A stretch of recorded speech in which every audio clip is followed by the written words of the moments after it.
Hello, in front of me I've got ASUS ROG Phone 7.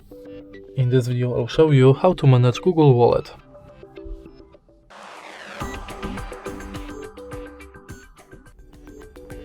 In the beginning, let's go to Wallet.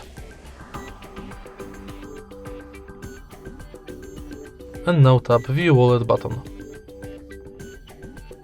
As you can see from the homepage of this app, you can add payment cards, check quick tips and manage your passes.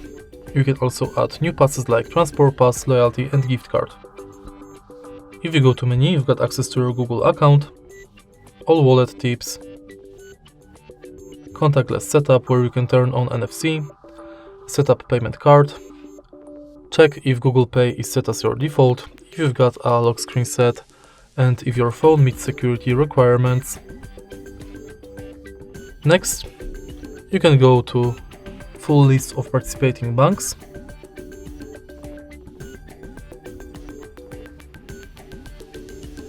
And you can manage your passwords in Password Manager.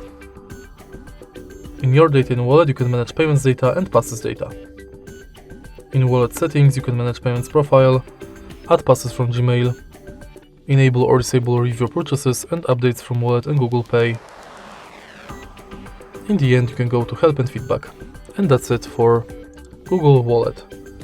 If you find this video helpful, please leave like, comment and subscribe.